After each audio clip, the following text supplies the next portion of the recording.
көрдік баса. Жүгіру туралы видео. Конкретно бүгін нешесі 10 декабрь түсірем дегеніме 2 ай болды. Бірақ на YouTube каналы 2021-де бастадым. Сен бар едің ол кезде видеода, Нұрби бар еді. Сол кезде 20 видео түсірдім да, одан кейін цель жоқ болып қалды. Тоқтап қалдым. И видео жалғаспады. Потерял себя. Жоқ, ондай болған жоқ. Ол кезде мен цель қойдым. 90 күн жүгіру деген цель қойдым жазда.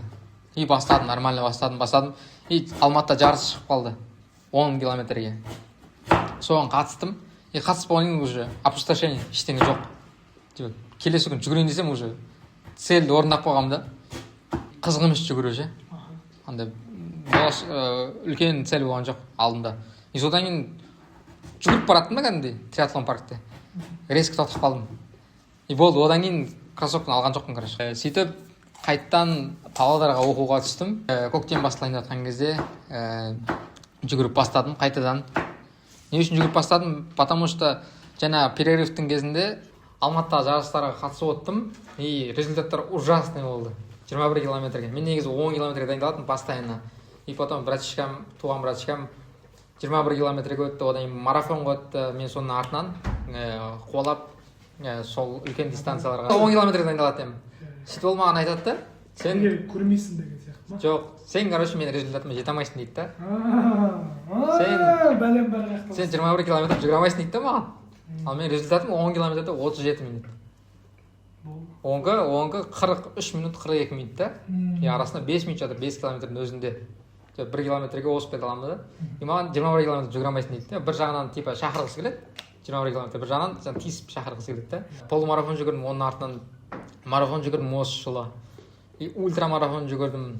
В общем, триатлон мини версиясына қатыстым. Индор типа залдың ішінде болатын. Сөйтіп қуалап кеттім ғой. Жалпы. Бірақ жаңағы жерден бастайын енді Алматыдағы полумарафондарға қатыстым. Результат ужасный. Тренировка жоқ. Сразу мысалы Алматыда жарыс болды ма? Дайындықсыз 0% дайындықпен бардым. Полумарафонда 2 сағатта жүгірдім. 2 сағат 8 минут. Ол в общем мен үшін позорный цифралар. И одан кейін жаңағы оқуға түсіп Павлодарда 2025-те неде 24-тен 25-ке ауысқан кезде апрельде жайлап жүгіріп бастадым. Менің өзімнің 21 километрге рекордым 1 сағат 39 минут болған. Ол жаңа 24-ші жыл ма, 23-ші жыл ма жаңа дайындықсыз жүгірген кезде болды тоже. И содан кейін цель қойдым, что полумарафонда результатты жақсарту үшін. И потом жүгіріп бастадым жайлап Павлодарда. Сосын результатымды бір айдан кейін жаңарттым полумарафондағы. Өйткені 2 апта ма тренировка жасадым да, и пробный жүгіріп көрдім. Пробный жүгірген кезде цель қойдым 1:35-те жүгіру полумарафонда 21 километрде. В общем, 1:35-те. Мен рекордым жаңа 1:39. Бұл уже 24-те. 2024-ші жыл. 25-те. 25-те уже. Иә, апрельде. Содан кейін цель қойдым 1:35-те жүгіру деген. Сонымен 1:35-те жүгірдім да рекордым жаңарттым. 2024-тегі или 23-тегі сол екеуінің біреуінде рекордым жаңарттым да. И потом Астанада 1 июньда тоже полумарафон өтейін деді. И соған дайындалдым мен. Арада апрель, май, июнь 2 ай арада дайындыққа. Сонымен дайындалып жүрдім, объем жинап жүрдім, интервальный тренировка жасап жүрдім. В общем, нормальный тренировка болды. И кроссовка сатып алдым, ең бірінші. Кроссовка Адидастан. Сағат алдым еще. Иә, сағат алдым. Garmin ондай нәрсеге қызықпайтын мен 10 километр жүгірген кезде. Просто по ощущениям солай жүгірген ұнайтын еді маған. Просто жүгіресің, жаңа Strava ма или Samsung Health екі программаны қосып қоясың, телефонға ешқандай пульс есептемеймін, просто жүгіріп кетемін. 30 минут жүгіремін, мен тренировкам сондайды алдым бәрі 10 километрге. И сонымен сағат алдым, Garmin, и сонымен тренировка жасап бастадым. И жаңа июньда дұрыс емес кроссовка алдым мен басында. Adidas Takumi Sen 10 деген. Ол кроссовкамен бір рет жүгірдім, и сразу травма алдым. Сүйекке жаман қатты тие деген, амортизациясы жоқ кроссовканың. Андай чисто мықты жүгіретіндегі арналған, мен өзім қатты жүгіремін деп өзім көп алып қойдым да, сонымен сразу травма екі тізеде. Тізенің, короче, тіземен ана балтырдың ортасында сүйек ауырады. И сонымен ол бір аптадан кейін жазылды. Бірақ жазылса да мен неге полумарафонда Астанада сонымен жүгіріп шықтым, сол кроссовкамен. и нереально ертеңгісіне короче жүре алмай қалдым ана кроссовкадан кейін. Ол кроссовка негізі 5 километр 10 километр максимум арналған кроссовка ғой, бірақ мен сонымен 21 жүгірдім да. Ертеңгісіне жүре алмай қалдым вообще, бірақ сонда да пробежка шықтым триатлон паркке. Хромать етіп жүрдім, даже жүре алмайтын едім, просто хромать етіп бүйтіп жүгіруге тырысып бір 2 километр қыздырынғанша сөйтіп вообще жүре алмадым да. И потом 2 километрден кейін жүгіріп бастадым. И сол кезде андай мида не ашылды короче, Шектеу. лимит ашылды да, оказывается жүгіруге болады. Содан кейін уже қызығып бастадым, реально қызығушылық пайда болды. Одан кейін Алматыдағы марафонға дайындалу керек болды. Дайындалғым келді Алматыдағы марафонға, потому что марафон вообще жүгірмегенмін. Сентябрьдің 28 күні марафонға қанша? Так, июньда бастадым мен. Июньнан кейін июль, август, сентябрь. 3-4 ай болды уақыт дайындыққа. Сонымен объем жинадым, полный жазда объем жинадым. Және 13 июнь күні туған күніме 25 жасқа ең ұзақ дистанция жүгіріп көрдім. 25 километр. 25 жаста, типа 25 километр. И сонымен жүгіріп біттім. Одан кейін жайлап аптасына бір рет лонг жүгіретін болдым. Ұзақ дистанцияға. 30 километр, 28 километр, 32 километр деген сияқты сөйтіп дайындалып жүрдім да. Потом августта трейл шығып қалды. Абайдың 180 жылдығына 180 километр. Ал мен максимум 30 километр жүгіргем тренировкаларда. Сонымен Семейге бардым. Семейден Қарауылға дейін 180 километр, Абайдың ауылына дейін. Сол жарысқа қатысып көрдім. Максимум жаңа 30 километр жүгіргем. Сол жарысқа қатысқан кезде жаңағыдай күшті болды. Прям жаңа трасса емес, трейл забегтің форматы. Ол жерде жаңа Алматы марафонға дайындалғандықтан бір 90 километрде уже жаңағыдай шаршап бастаған кезде тоқтаттым забегті. Трейлда ең маңыздысы, короче, кеткен энергиялардың бәрін қайттан не істеп, тамақ жеп, жаңағы су ішіп, электролиттерді ішіп, толтырып отыру керек екен де, әйтпесе жаңағыдай судорога болады да, и потом тоқтап қаласың. Және мен сөйтіп 90 километр тоқтап қалдым да, бірақ үлкен опыт болды. Одан кейін уже жаңағыдай марафон деген мида кәдімгідей оңай болып қалды. Өйткені 2 марафон жүгірдім. Бірден жаңағы трейлда 90 километр. Жаз бойы тренировка жасадым, үлкен объемда жасадым, темпо жасадым, интервал жасадым. Соның кесірінен или соның арқасында мен результаттар вообще жаңармады. Мысалға 10 километрде 40 минутта мен жүгіре алмадым. Жазда никак болмады. Жүгіргім келді, өйткені қаншама тренировка істеп жатырмын, результат жақсару керек. Ал мен 10 километрде 40 минутта деген менде 2021-де болғанда ондай результат. Ал мен қазір 2025-те сондай результат жасай алмайтын да, қанша тренировка болса да. Өйткені менде үлкен объем болды. И тренировканың бәрін Шымкентте істедім да. Шымкентте күн ыстық, 40 градус, 30 градус. Солында әсер етті негізі. Бірінші рет марафоным менің Алматыдан бұрын, сол сентябрьдің 14 күні Шымкент марафонға пейсер болдым. Пейсер деген, короче, бір темп ұстап жүгіру керек, типа как организатор ретінде. И сонымен Шымкент марафонға жаздым. Маған айтты, осында орын бар деді. И соған қатыстым. Шымкент марафонға пейсер болып, марафонда 4 сағатта жүгіріп өтіп.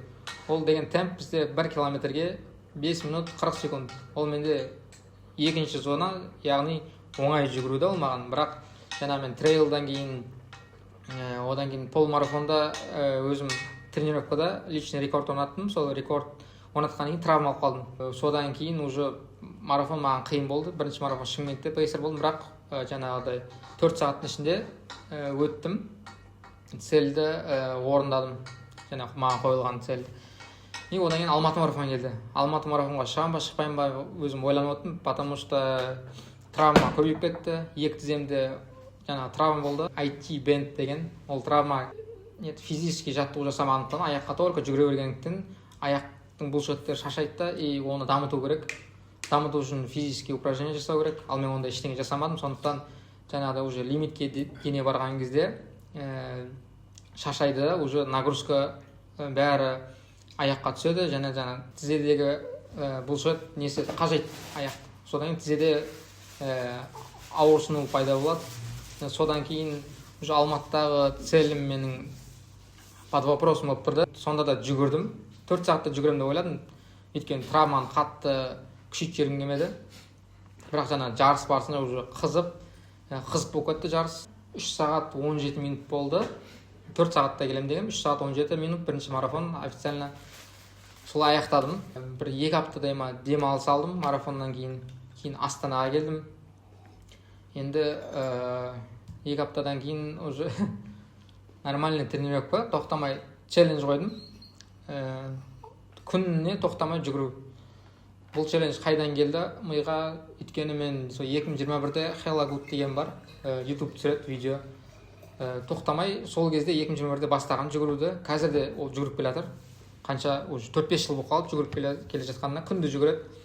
Сосын бір орыс бар, тоже ол да жүгіреді.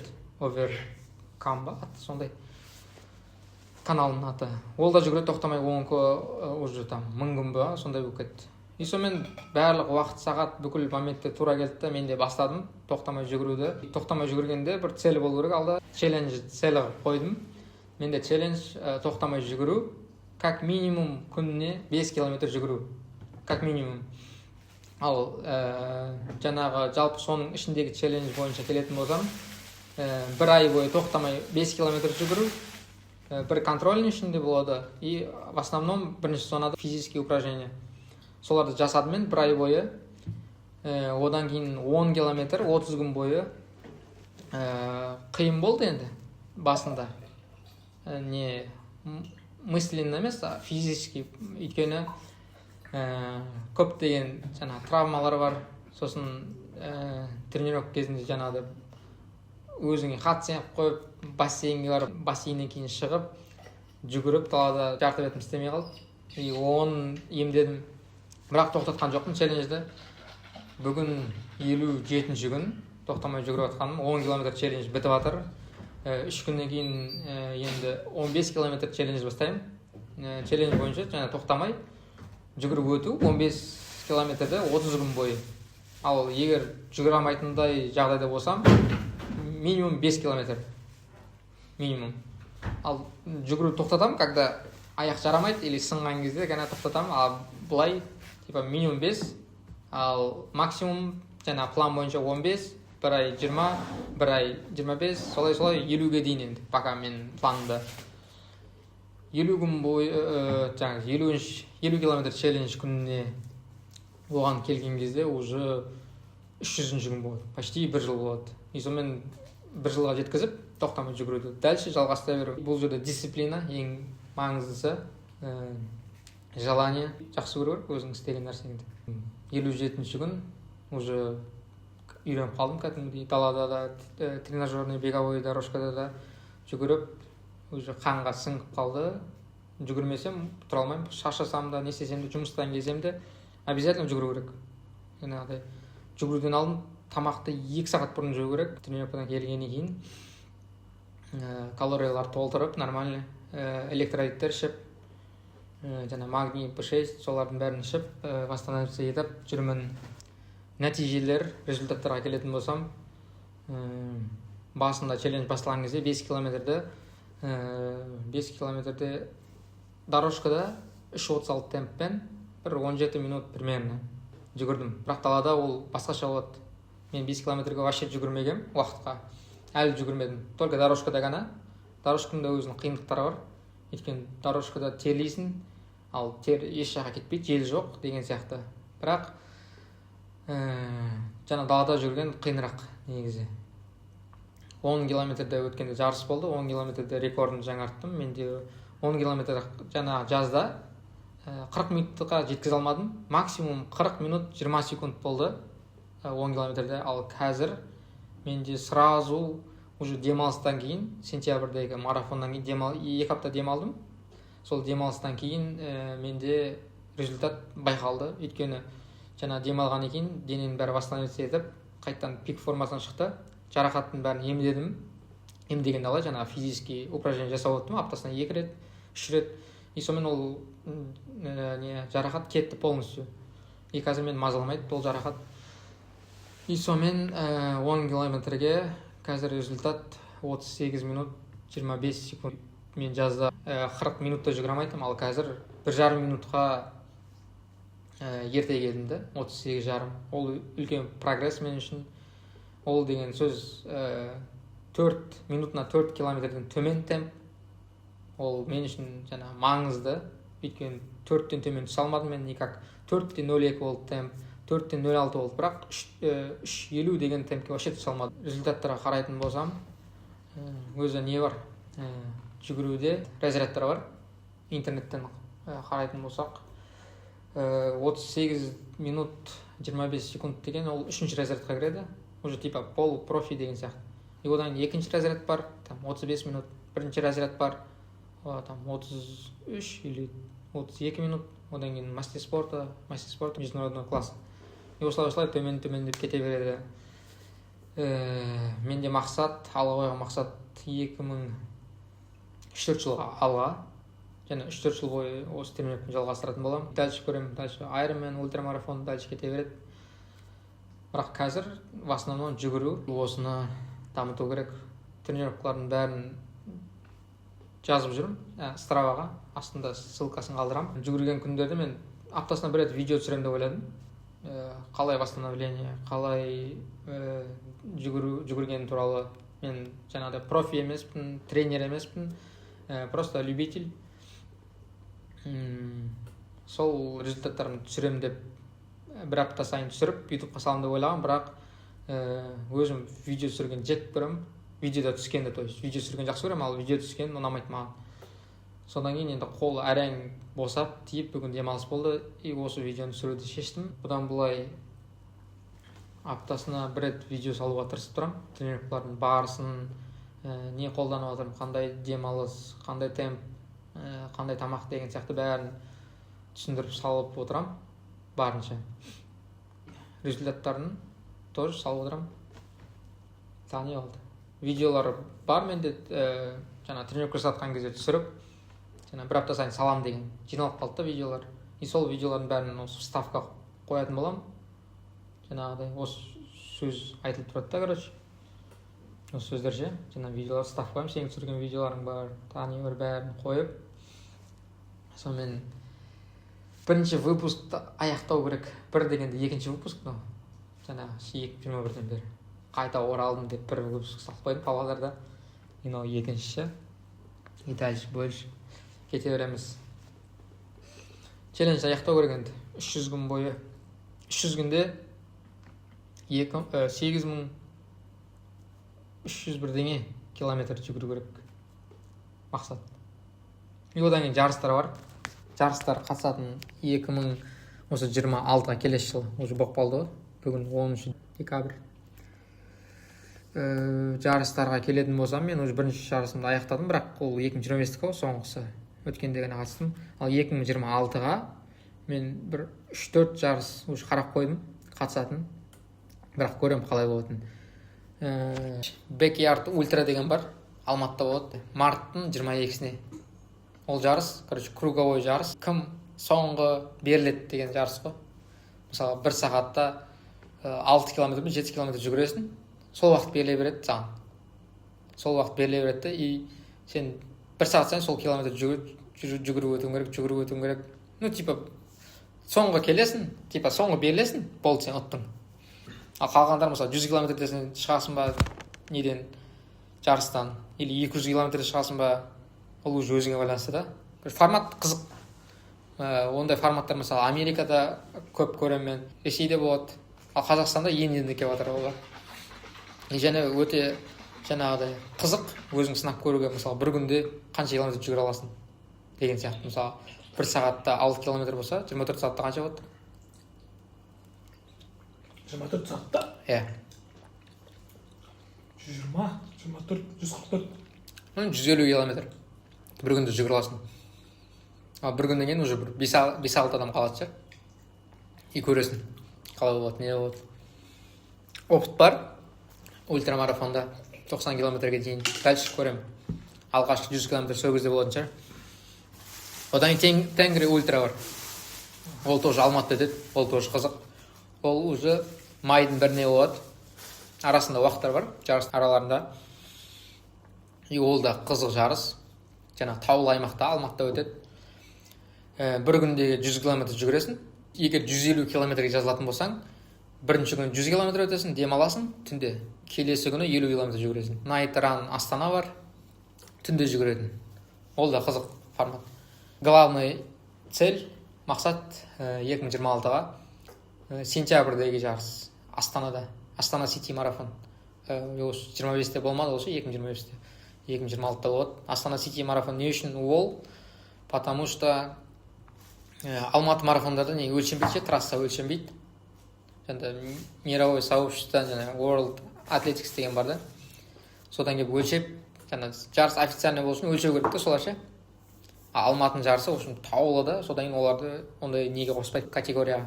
Ал Астанада полный доступ бар, столица болғаннан кейін.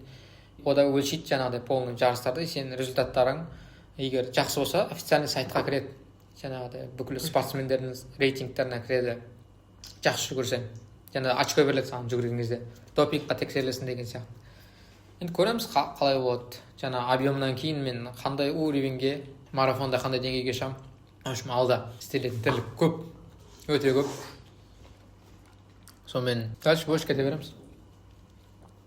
Пока бүгін 57-ші күн, пульс 57, бәрінесі сәйкес келіп тұр. Желайте нам удачи, ребята! I'm ready, mentally, physically, and emotionally. And I'm here to stay. I'm not back, I'm better. Hold my hand until we turn to ashes. Let me till they put me in my casket. Nobody's catching Shaqiri Richardson. It's gold for the United States. That's what I'm asking.